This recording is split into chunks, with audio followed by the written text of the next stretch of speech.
তৃণমূলের ঝান্ডা রগ রগ করে উড়িয়ে বেড়াতো, সেই তৃণমূলের ঝান্ডাকে লগড়ে দিয়ে একটা নূতন সূর্য উদয় করার জন্য একটা ব্যবস্থাপনা করেছেন যে সমস্ত ব্যক্তিরা আজকে উপস্থিত হয়েছেন, সকলকে ধন্যবাদ জানাবো।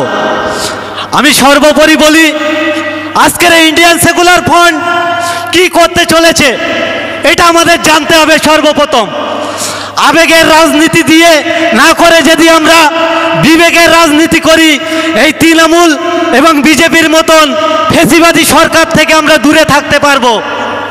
আমাদের লক্ষ্য রাখতে হবে যে এই যে দুটো দল চলছে বা দুটো সরকার চলছে, এরা অ্যাকচুয়ালি সরকার চালাচ্ছে না সার্কেট চালাচ্ছে, এটা আমাদেরকে আগে জানতে হবে।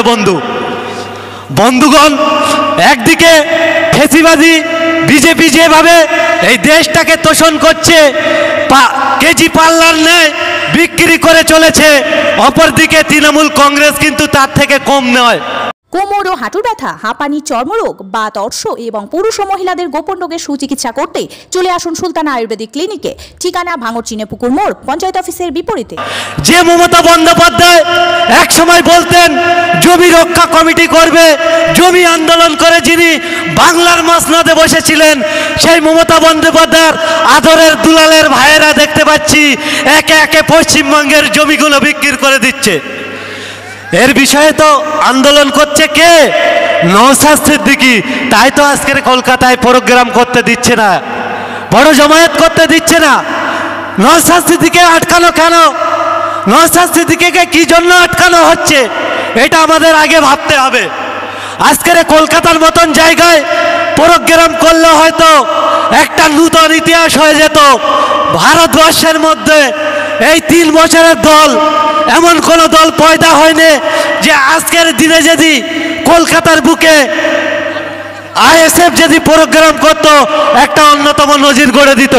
তাই সেই ভয়তে এই নওশাদ সিদ্দিকীকে মমতা বন্দ্যোপাধ্যায় ভয় পেয়েছে বলে আমরা মনে করছি। আমরা ক্ষান্ত থাকি না বন্ধু।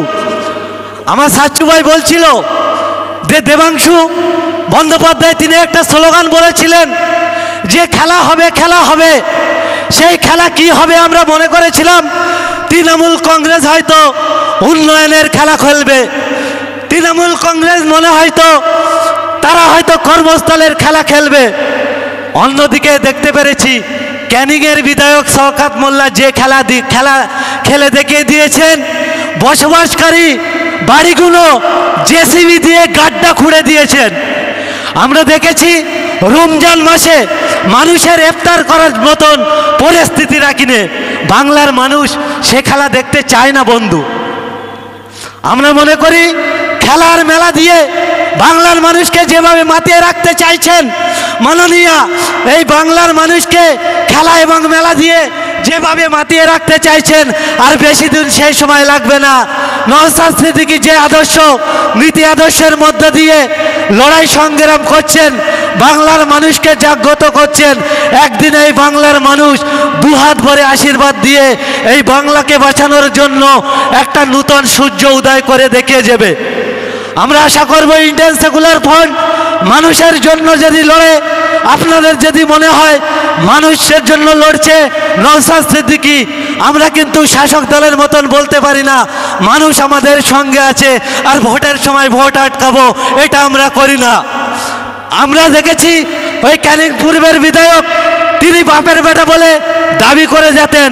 সত্যি যদি বাপের বেটা হয়ে থাকেন, মানুষের উপরে আশা ভরসা যদি হয়ে থাকে আপনার, তাহলে যে আগামী দিনে যে লোকসভা আছে, যদি সত্যিকারের বাপের বেটা হও, ক্যানিং বিধানসভায় মানুষের গণতন্ত্র প্রতিষ্ঠা করার জন্য ভোট দিয়ে দেখাতে বলুন, তারপরে আমরা মনে করব সে হচ্ছে বাপের বেটা, নইলে কাপুরুষ মনে করব আমরা।